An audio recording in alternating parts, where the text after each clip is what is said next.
जय हिंद दोस्तों, कैसे हैं आप लोग। उम्मीद करते हैं कि आप लोग बहुत अच्छे एवं मस्त होंगे। घर में बैठे आप लोग एग्ज़ाम की तैयारी बहुत अच्छी तरह से नहीं कर रहे होंगे, ये हमको पूर्णतः विश्वास है। ठीक है, तो आज मैं ये पहला वीडियो क्लास 7th के लिए सब्जेक्ट साइंस जो है आपके एनसीईआरटी बुक पे आधारित ये लेक्चर रहेगा। आपको कहीं भी थोड़ा सा भी प्रॉब्लम नहीं होगा। ठीक है, इस चीज़ को हम बहुत अच्छी तरह से समझने की कोशिश करेंगे। तो पहला चैप्टर हमारा क्या है? चैप्टर है पादपों में पोषण, अध्याय 1। ये हमारा साइंस का चैप्टर है, जो कि आपका पहला चैप्टर है। न्यू पैटर्न मतलब जो नया किताब चेंज हुआ है सरकारी का, उस पर ये है। ठीक है, तो चलिए समझते हैं। सबसे पहले पादप में पोषण।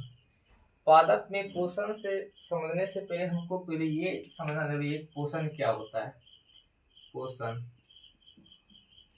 ठीक है, पोषण पोषण क्या है, पोषण किससे करते हैं, ये चीज हमको समझना बहुत जरूरी होता है। तो पोषण, यदि पोषण की हम बात करें एक आसान सी भाषा में, पोषण किससे करते हैं। जैसे में हम लोग या फिर जो भी जीव जंतु है दुनिया में, आप जो भी जितने भी सजीव आपको दिख रहा है, ठीक है, वो खाना खाता है, भोजन ग्रहण करता है। क्या सिर्फ भोजन ग्रहण करना उनका पोषण कहलाएगा? नहीं कहलाएगा। तो भोजन हम ग्रहण किए, ठीक है, तो भोजन ग्रहण करने के बाद उनका हमारे शरीर में उपयोग होना क्या कहलाएगा? न्यूट्रिशन कहलाएगा। पोषण को इंग्लिश में न्यूट्रिशन कहते हैं। ठीक है, पोषण को इंग्लिश में न्यूट्रिशन कहते हैं। ये इसका क्या हो गया? परिभाषा आ गया। तो उम्मीद करते हैं कि ये पोषण आप लोग को अच्छी तरह से समझ में आ गया होगा। एक बार हम फिर से रिपीट करते हैं कि सजीवों द्वारा भोजन को ग्रहण करना और उनका उपयोग करना क्या कहलाता है? पोषण कहलाता है। ठीक है, अब देखिए यहाँ पे टॉपिक मेरा क्या है, जो चैप्टर है मेरा पादपों में पोषण। जिस प्रकार से हम लोग को भूख लगता है, हम लोग को काम करने के लिए या फिर कोई भी वर्कआउट करने के लिए, ठीक है, जितना भी काम है तो सब इन सारे कार्यों को पूरा करने के लिए हमको क्या चाहिए? ऊर्जा चाहिए। ऊर्जा कैसे मिलेगा? खाना खाएंगे। खाना खाएंगे तो उससे हमको पहले खाना खाने के बाद हमको क्या मिलेगा? शरीर में पोषण होगा। खाना खाने से हमको क्या मिलता है? पोषण मिलता है। फिर वही पोषण से हमको क्या मिलता है? ऊर्जा मिलता है। ठीक है, उसी प्रकार से पेड़ पौधों को भी जिंदा रहने के लिए, विकास करने के लिए, बढ़ने के लिए, फल फूल मतलब आने के लिए उसमें क्या चाहिए? पोषण चाहिए, न्यूट्रिशन चाहिए। यदि उनको ये प्राप्त नहीं होगा तो बढ़ेगा नहीं, वृद्धि नहीं होगा, हमको फल नहीं मिलेगा, उसका नया जनरेशन नहीं बनेगा। ये सारी चीजें होती हैं। ठीक है, तो चलिए यहाँ पे तो पादपों में पोषण, पादपों में पोषण यानी कि पेड़ पौधा जो भी पोषण के रूप में। अच्छा, यहाँ पे एक बात समझिए कि पोषण में हम लोग क्या लेते होंगे, थोड़ा सोचिए तो। पोषण में, पोषण के रूप में हम लोग क्या लेते होंगे? पोषक तत्व। ठीक है, पोषक तत्व में क्या कौन कौन सी चीज आएगा? विटामिन आएगा, खनिज लवण आएगा, जल आएगा, प्रोटीन, वसा, कार्बोहाइड्रेट, कैल्शियम वगैरह वगैरह, जो भी हमारे मतलब भोजन के रूप में हमको प्राप्त होता है, ये हमारा क्या कहलाता है? पोषक तत्व कहलाता है। ठीक है, क्या कहलाता है मेरा? ये पोषक तत्व कहलाता है, ये चीज यहाँ पे।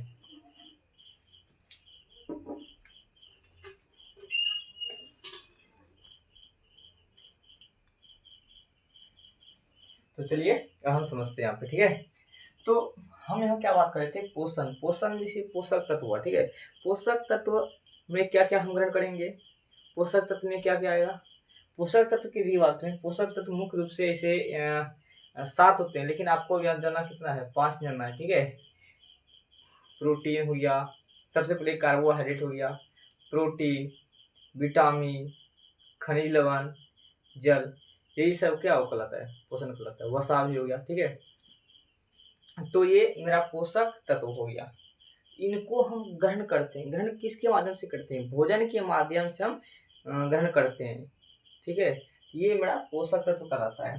तो पादपों में पोषण जिस प्रकार से हमको जिंदा रहने के लिए, वर्कआउट करने के लिए, काम करने के लिए, पढ़ने के लिए, बोलने के लिए ऊर्जा की जरूरत होता है, ऊर्जा, ठीक है, उसी प्रकार से इन सब को भी, पादपों को भी बढ़ने के लिए, हवाओं को सहने के लिए, झेलने के लिए, ठीक है, नया फूल लाने के लिए, फल बनाने के लिए, इन सब को पोषण की आवश्यकता होती है। तो ये चीजें आपको समझ में आ गई होगी यहाँ पे। अब यहाँ पे बात करते हैं किस चीज की हम यहाँ बात करें। यदि हम यहाँ पे आपको बोलें, क्या बोलें कि पादप में पोषण से कहीं कोई दिक्कत नहीं है। अच्छा, पोषण जो होता है ना पादपों में, पादप में पोषण ये एक ही प्रकार से होता है। ये पोषण एक ही प्रकार से स्वपोषण होता है। पोषण की यदि बात करें, पोषण कितने प्रकार के होते हैं, तो पोषण के प्रकार की यदि बात करें, पोषण के प्रकार की बात करें, ठीक है, पोषण के प्रकार की यदि हम बात करें तो पोषण दो प्रकार के होते हैं। पोषण कितने प्रकार के होते हैं, दो प्रकार के होते हैं। पोषण दो प्रकार के होते हैं। पहला होता है स्वपोषण, दूसरा होता है परपोषण। परपोषण ये चीज। अब यहाँ पे आप लोग समझिएगा स्वपोषण क्या होता है और परपोषण क्या होता है। तो स्वपोषण किसको कहते हैं कि वैसा जीव जंतु जो क्या करती है, भोजन बनाने के लिए किसी दूसरे पर निर्भर नहीं रहती है, या फिर उसको हम ये ऐसे कह सकते हैं कि जो अपना भोजन खुद संश्लेषित करते हैं, अर्थात बनाते हैं, निर्माण करते हैं, उसे स्वपोषण करते हैं। ठीक है, जो किसी पे डिपेंड नहीं रहता है। तो इसके यदि बात करें, ऐसा कौन सा सजीव है जो अपना भोजन खुद ही बना लेता है, तो ये पेड़ पौधा आते हैं। तो स्वपोषण में क्या हुआ, इसमें हम किसको बोलेंगे कि जो अपना भोजन, ठीक है, जो अपना भोजन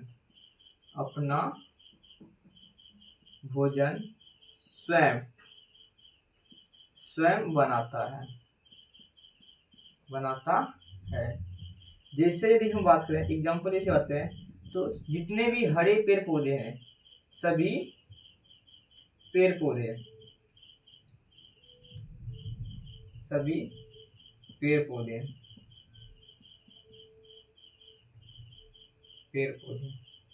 ये स्वपोषण आएगा, वो स्वपोषण कहलाएगा। अब क्यों कहलाएगा स्वपोषण, ये भी क्वेश्चन यहाँ पे।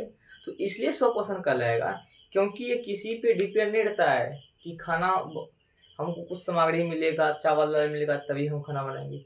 ये प्रकृति के द्वारा इसको सारा चीज खुद ही मिल जाता है। इसीलिए ये हम लोगों पे या किसी अन्य जानवर पे, किसी छोटे सूक्ष्म जीव पे, इस सब पे निर्भर नहीं रहता है। ठीक है, इसलिए क्या कहलाता है, स्वपोषण कहलाता है।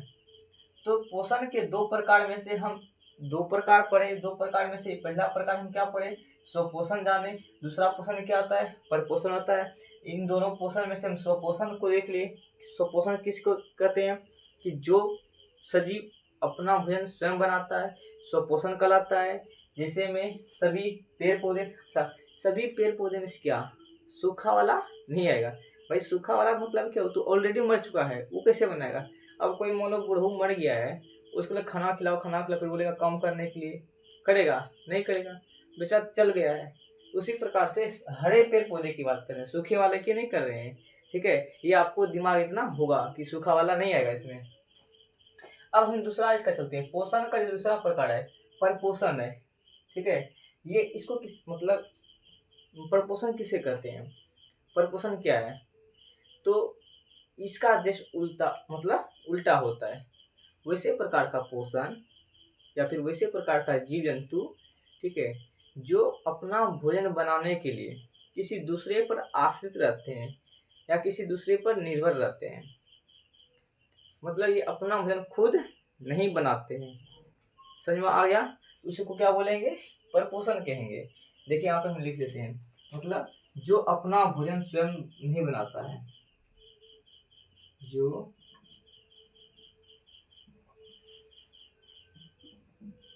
अपना भोजन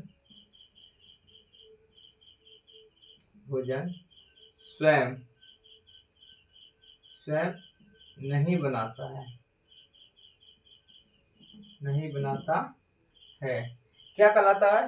वो परपोषण कहलाएगा। जो अपना भोजन स्वयं नहीं बनाता है स्वपोषण नहीं कहलाएगा, क्या कहलाएगा? परपोषण कहलाएगा। जैसे जैसे में यदि हम बात करें, जैसे में क्या में आएगा? जैसे में आएगा सभी जीव जंतु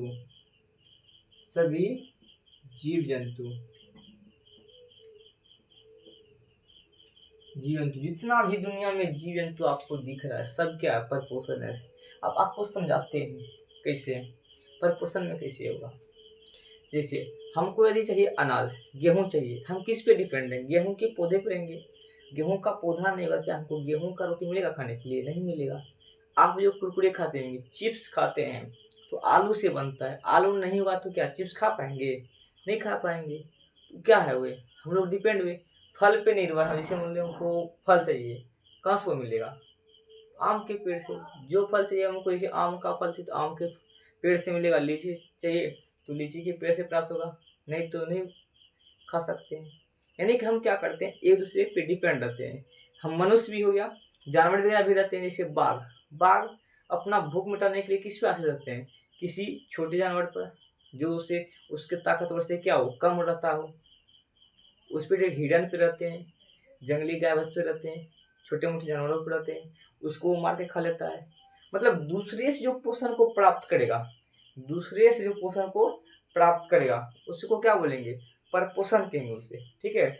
जो दूसरे पे जो निर्भर रहता है उसको हम परपोषण कहेंगे। ये चीजें आपको अच्छी तरह से समझ में आ गई होगी। ठीक है। तो अब इसके आगे हम देखते हैं क्या होता है।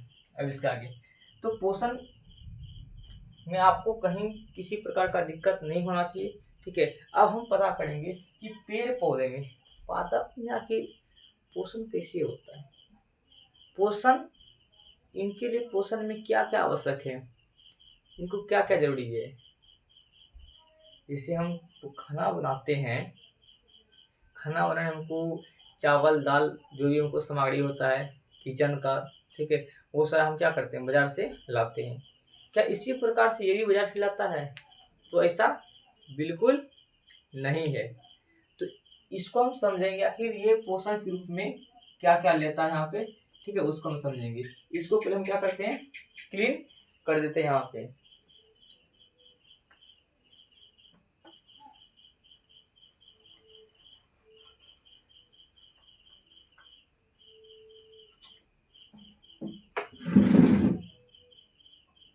देखिए समझिए यहाँ पे। तो पेड़ पौधा जो होते हैं ये पोषण के लिए इसमें ये क्या करते हैं कि इनकी जो जड़ें होती है, पेड़ पौधे की जड़ें जो होती है, ये क्या करती है? नीचे से जड़ के माध्यम से क्या करती है? जल को खींचता है, जल प्लस खनिज बन लेता है। और क्या करती है? सूर्य प्रकाश की उपस्थिति में, सूर्य प्रकाश रहता है, वायुमंडल से कार्बन डाइऑक्साइड गैस लेती है। ठीक है। और पत्ती जो होता है पेड़ पौधे की हरी पत्तियां, उसमें एक वर्णक पाया जाता है, हरित वर्णक होता है, हरित लवक होता है। उस वर्णक का नाम है क्लोरोफिल। तो उसकी उपस्थिति में क्या करता है? भोजन का निर्माण करती है। उसके बाद ये भोजन सभी मतलब पेड़ पौधे के सभी भागों में पहुंच जाता है और उनका वो उपयोग कर लेता है। इनको हम बढ़िया से समझेंगे। देखिए हम यहाँ पे आपको एक पेड़ बनाते हैं थोड़ा सा समझने के लिए। ठीक है। ये हम क्या किए? पेड़ बना दिए। ये इसका मान लीजिए जड़ है। ठीक है। ये मिट्टी है। यहाँ से इनके मान लीजिए इसे करके अच्छा गड़बड़ हो गया। अच्छा रहने दीजिए। ये मान लीजिए पेड़ है। ठीक है। कहीं कोई दिक्कत समझने में आपको नहीं होना चाहिए। ठीक है। अब ये क्या है? मान लीजिए इसमें सब बहुत सारा पत्ती होगा, आपको हम समझाने के लिए एक पत्ती बनाते हैं। इसके बीच में हम क्या करते हैं? एक पत्ती बना लेते हैं ताकि आपको समझने में बहुत आसान हो।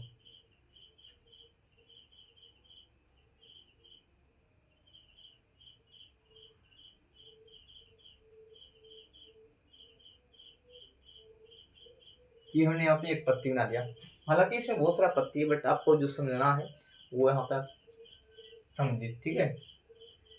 ये नीचे जो है, ये नीचे जो हमने इसे से किया है, ये इसका क्या है, जड़ है। इसी जड़ को हम लोग क्या कहते हैं, मूल रोम बोलते हैं साइंस की भाषा में, ठीक है, मूल रोम, मूल रोम, ठीक है। ये क्या करेगा, ये जड़, जड़ क्या करता है, ये जल प्लस खनिज लवण का अवशोषण करेगा, जल प्लस खनिज लवण का, ठीक है, खनिज लवण का, खनिज लवण का क्या करेगा, अवशोषण, अवशोषण करता है, ठीक है।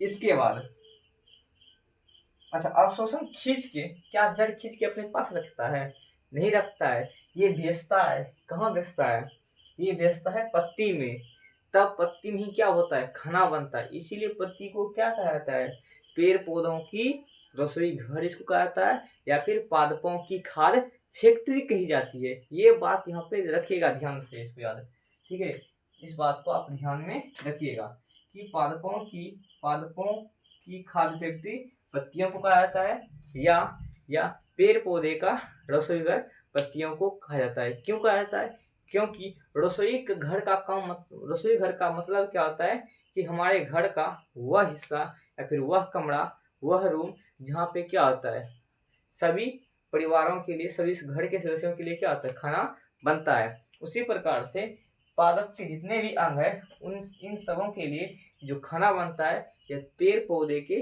पत्ती वाले भाग में बनता है। इसीलिए पादप का रसोई घर पत्तियां कहलाती है। तो अब यहाँ पे देखिए, यहाँ पे खाना बनता है, आखिर खाना बनेगा कैसे बनेगा, इनको क्या क्या चाहिए नहीं चाहिए, वो सारा चीज हम यहाँ पे समझेंगे।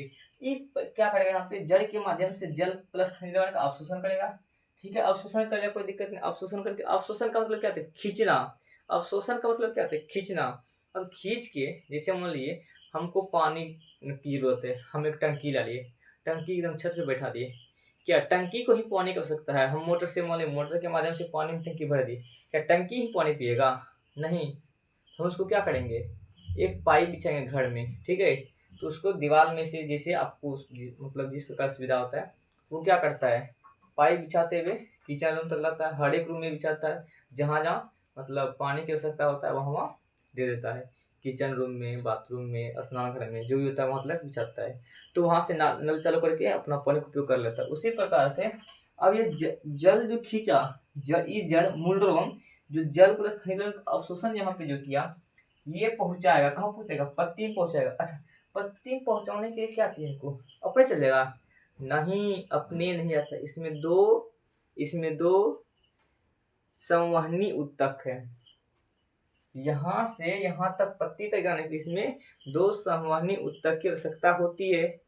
अब संवहनी उत्तक क्या है, संवहनी के मतलब होता है कि पहुंचाने वाला, आखिर माध्यम इसका है, किस माध्यम से जाएगा, ये जाता है जाइलम और फ्लोएम, ये दो कोशिका होती है, जाइलम और फ्लोएम नामक दो कोशिका होती है, इसी को संवहनी उत्तक कहते हैं, ठीक है। इसी माध्यम से क्या होती है, यहाँ तक पहुंचता है, जड़ से लेके पत्ती तक। आपको हम समझाते हैं, ये यहाँ पे इसको मान लीजिए, रेड वाले को मान लीजिए ये जाइलम है, और इधर से हम ब्लैक वाले को मान लेते हैं, इसको आप समझिए फ्लोएम है। ये बीच में खाली खाली, आप पेड़ ऐसा नहीं कि पेड़ को काटेंगे तो ऐसा नली से दिखेगा, ऐसा बिल्कुल नहीं होता है, ठीक है, ये उसी में मिला हुआ रहता है, पता नहीं चलता है। जैसे आपके घर में पाइप, जैसे दीवार के अंदर पाइप मतलब वायरिंग करके मतलब गया रहता है, उस प्रकार से आपको देखने को नहीं मिलेगा, ठीक है। अब यहाँ समझिए, तो भाई आंधी भी ऑलरेडी आ चुका है, ठीक है, एक छोटे से गाँव में आपको सिर्फ आवाज़ आ रहा होगा, अभी बहुत आंधी तेज, बारिश पड़ने वाला है, कुछ घंटों में बारिश पड़ने वाले, इसीलिए हम इस वीडियो को ज़्यादा लंबा नहीं करते हुए मात्र और 5 मिनट क्लास लेंगे। देखिए कितना आंधी तेज आने लगा है, हो सकता है पढ़ाते पढ़ाते, ठीक है, लाइन भी कट सकता है, ठीक है। तो हम क्या करते हैं, जल्दी से ख़त्म करते हैं इसको समझा के, मतलब देखिए बहुत चीज़ गिरने लगा है, तो समझते हैं जल्दी से यहाँ पे, ठीक है। तो ये रेड वाला को हम क्या कहते हैं, इस रेड वाले को हम कहते हैं जाइलम, क्या कहते हैं, जाइलम। इसको हम क्या कहते हैं, ब्लैक वाले को इसको कहते हैं फ्लोएम, फ्लोएम।